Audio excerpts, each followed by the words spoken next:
ఇప్పుడు చాలా మటుకు ఇంట్లలో వాటర్ ప్యూరిఫైర్లు పెట్టుకుంటున్నారు. దాంట్లో టీడీఎస్ కంట్రోల్ చేస్తుందని ఉంటుంది. ఇది ఎంతవరకు నిజం? ఫిల్టరేషన్, ప్యూరిఫైర్ 2 రకాలు ఉంటుంది. ఫిల్టరేషన్ అంటే మనకు మాత్రం ఓన్లీ టర్బిడిటీ, బ్యాక్టీరియా మాత్రం రిమూవ్ చేయొచ్చు. ప్యూరిఫికేషన్ అంటే దాంట్లో ఉన్న మినరల్స్ ఏవైతే ఉంటే రిమూవ్ చేసి మనం వాడతాం మనం. సో అందరూ ఏంటంటే మనము ప్యూరిఫైర్ వాటర్ తాగుతున్నాము, ఆరో వాటర్ వాడుతున్నాం, ఫిల్టర్ వాటర్, మినరల్ వాటర్ అంటున్నాం. యాక్చువల్లీ మినరల్ వాటర్ కాదు, మినరల్ లెస్ వాటర్.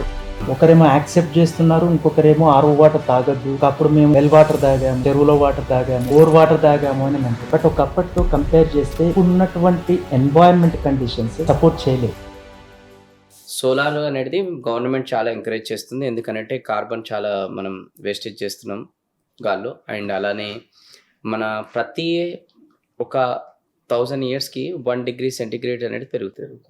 అట్లాంటిది ఇప్పుడు లాస్ట్ ఒక 100 నుంచి 250 yearsలోనే 1 degree పెరిగింది. అంటే అంత డ్యామేజ్ జరుగుతుంది కాబట్టి ఇప్పుడు సోలార్ రిలేటెడ్ తీసుకురావాలి అని చెప్పేసి గవర్నమెంట్ ఎంకరేజ్ చేసింది. అందుకోసం సోలార్ మిషన్స్ పైన సబ్సిడీలు ఇచ్చింది. అట్లా మన మిషన్ పైన కూడా నాకు అనిపిస్తుంది అట్లా సబ్సిడీలు కనుక తీసుకొస్తే రేపు ఇంకా ఈ అవేర్నెస్ అనేది ఎక్కువైపోయి ఇంకా అప్పుడు ఏదైనా మార్పు వస్తుందని నాకు అనిపిస్తుంది. అభిప్రాయం ఏంటి మీరు?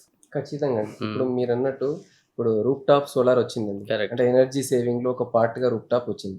దాని గవర్నమెంట్ ఇప్పుడు ఏం చేస్తుంది, 78,000 రూపీస్ ఏదో మనకు రిఫండ్ ఇస్తుంది. Correct. సో దాని ఇన్వెస్ట్మెంట్ ఒక 3 lakhs అవుతుంది అనుకోండి. గవర్నమెంట్ 25% 30% మనకు రిఫండ్ ఇవ్వడం ద్వారా చాలా మంది దాని మీద ఇంట్రెస్టెడ్ గా వచ్చారు. Yes. అంటే ఇప్పుడు మీ power bill 10th instead of 10,000 మీరు ఒక 100 రూపీస్ వస్తుంది. దానికి బెస్ట్ ఎగ్జాంపుల్ నేను రీసెంట్ గా ఇన్స్టాల్ చేసుకున్నాను. మాకు సమ్మర్ లో 8,000 to 9,000 పవర్ బిల్ వచ్చేది. అంటే 2 ఏసీలు, వాషింగ్ మిషన్ ఇవన్నీ వాడటం ద్వారా 8,000 to 9,000. నేను అది after installation that I got 150 rupees power bill. 150 rupees power bill వచ్చింది. అంటే ఆల్మోస్ట్ నేను 9,500 రూపీస్ సేవింగ్ జరిగింది అక్కడ.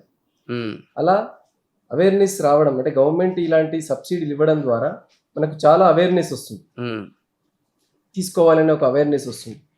అలాగే రెయిన్ హార్వెస్టింగ్, ఇంతకుముందు మనం మాట్లాడుకున్నట్టు రెయిన్ హార్వెస్టింగ్ ద్వారా చాలా గవర్నమెంట్ అది అడ్వర్టైజ్మెంట్ ఇచ్చి దాని గురించి కూడా అవేర్నెస్ తీసుకొచ్చింది. ఎప్పుడైతే అది గవర్నమెంట్ స్థాయిలో జరిగితే ఈ అవేర్నెస్ అనేది ఎవరైతే ఇది ప్రొవైడ్ చేస్తున్నారో, ఎవరైతే ఈ ఫీల్డ్లో యాక్టివ్గా ఉన్నారో వాళ్ళు ఇంకా బాగా దీన్ని స్ప్రెడ్ చేయగలరు. ఈ సబ్సిడీలు వాళ్ళు గవర్నమెంట్ ఇస్తున్న సబ్సిడీని ఇప్పుడు ఎలక్ట్రిక్ కార్ పెట్టుకుంటున్నామండి. మనం ఎలక్ట్రిక్ కార్ అనగానే మనకు అసలు దీని మీద లైఫ్ ట్యాక్స్ లేదు, జిఎస్టీ కూడా 5% మాత్రమే. దాని ద్వారా ఆల్మోస్ట్ ఒక కార్ తీసుకుంటే ఒక 20 lakhs రేంజ్ లో కార్ తీసుకుంటే మీకు 3 to 5 lakhs బెనిఫిట్ వస్తుంది. ఓన్లీ లైఫ్ ట్యాక్స్ జీరో, అది గవర్నమెంటే తీసుకుంది ఆ ఇనిషియేషన్. అంటే ఎలక్ట్రిక్ కార్ తీసుకుంటే నీకు లైఫ్ ట్యాక్స్ లేదు, నువ్వు జిఎస్టీ 18% కట్టక్కర్లేదు, 5% కడితే చాలు. అంటే అక్కడ ఒక 3 lakhs రూపీస్ సేవింగ్ జరుగుతుంది అన్న ఒకటి వచ్చేసింది జనాలకి. వెంటనే అక్కడ అట్రాక్ట్ అవుతున్నారు.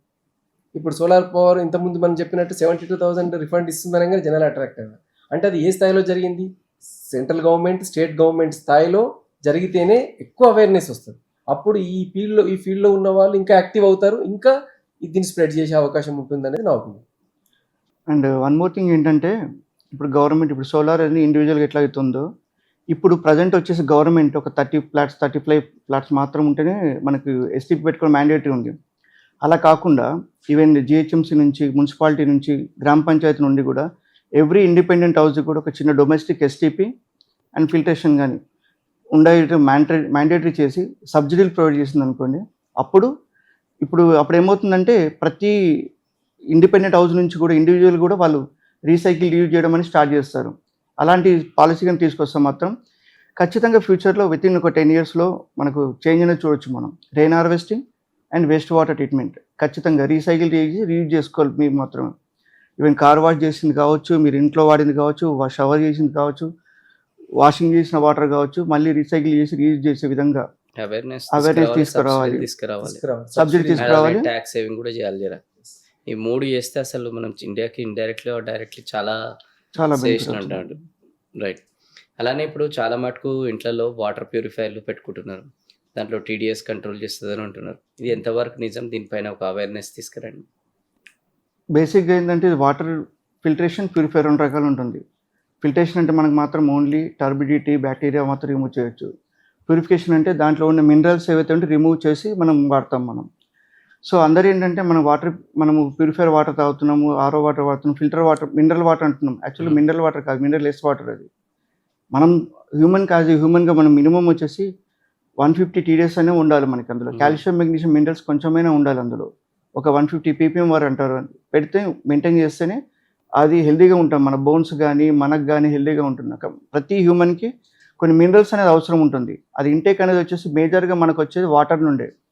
సో అందరు ఏంటంటే మనకు ఇంట్లో డొమెస్టిక్ పెట్టేసుకొని అది చెక్ చేసుకోకుండా వాటర్ ఎంత స్వీట్గా ఉంటే బాగుంటుంది అని చూస్తారు. బట్ వాటర్ మీకు స్మూత్గా అవుతుందంటే అందులో మినరల్స్ రిమూవ్ అవుతున్నట్టే.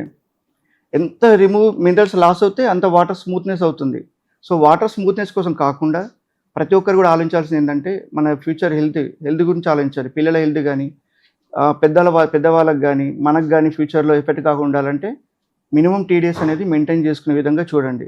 లేకపోతే ఏమవుతుందంటే ఫ్యూచర్లో బోన్స్కి సంబంధించిన రిలేషన్ ప్రాబ్లం కావచ్చు, అదర్ హెల్త్ ఇష్యూస్ అని చాలా వస్తాయి మనకి. ఇప్పుడు యాడ్ ఆన్ పాయింట్ ఏంటంటే ఇప్పుడు మీరు చెప్పిన దాంట్లో డొమెస్టిక్ RO ప్లాంట్ ఏదైతే ఉందో దాంట్లో 2 సెక్టార్స్ పీపుల్స్ ఉన్నారు. ఒకరేమో యాక్సెప్ట్ చేస్తున్నారు, ఇంకొకరేమో RO వాటర్ తాగొద్దు, ఒకప్పుడు మేము వెల్ వాటర్ తాగాము, లేకపోతే చెరువులో వాటర్ తాగాము, బోర్ వాటర్ తాగాము అని అంటున్నాం. బట్ ఒకప్పటితో కంపేర్ చేస్తే ఇప్పుడున్నటువంటి ఎన్వైరన్మెంట్ కండిషన్స్ సపోర్ట్ చేయలేదు. అదే అప్పుడు మన వాళ్ళు 20-30 ఇయర్స్ బ్యాక్ మన వాళ్ళు తాగినటువంటి వాటరు మనం ఇప్పుడు తాగే స్కోప్ ఛాన్సే లేదు. సో దానికి ఏంటి అని అంటే ఇలాంటి ప్లాంట్స్ మనం పెట్టుకోవడం ద్వారా ఏంటంటే వాటర్లో వస్తున్నటువంటి పొల్యూటెంట్స్, డస్ట్ రిలేటెడ్ లేకపోతే వాటర్లో ఉండేటువంటి పొల్యూషన్స్ ఏవైతే ఉన్నాయో వాటర్ పొల్యూషన్ని రిమూవ్ చేయడానికి మనకి UV సిస్టమ్ అనేటువంటిది ఒకటి ఇన్బిల్ట్గా ఉంటుంది. సో అంటే ప్యూరిఫై చేస్తూ వాటర్లో ఉండేటువంటి బ్యాక్టీరియాని కిల్ చేస్తుంది. So at the same time ఏంటంటే కొంతమంది అవేర్నెస్ లేక 10 TDS 5 TDS తాగుతున్నాం. సో మేము చాలా ప్యూరిఫైడ్ వాటర్ తాగుతున్నాము, మేము చాలా హెల్తీగా ఉంటాము అనేటువంటిది కొంతమంది జనాలకి అవేర్నెస్ లేదన్నారు. అయితే ఇక్కడ ఏం చేయాల్సిందంటే ఈ RO ప్లాంట్లో మినిమం మనం యాక్చువల్గా చెప్పాలంటే ISI స్టాండర్డ్స్ ప్రకారం 300 ppm TDS మెయింటైన్ చేయాలి. బట్ ఆ 300 ppm అనేటువంటి తాగలేదు. మినిమం ఒక 100 to 150 TDS కనుక మెయింటైన్ చేసి న్యాచురల్ మినరల్స్ యాడ్ అయ్యే విధంగానే, అంటే వాటర్లో ఏదైతే మనకి ఇన్పుట్ వాటర్ ఉంటుందో అందులో న్యాచురల్ మినరల్స్ మనకి ప్యూరిఫైడ్ వాటర్లో మిక్స్ అయ్యే విధంగా కూడా సిస్టమ్ డిజైన్ చేసింది. అలా మనం మిక్స్డ్ వేలో మనం తీసుకోగలిగితే డెఫినెట్గా మన హెల్త్ అనేటువంటిది చాలా ప్రొటెక్టివ్గా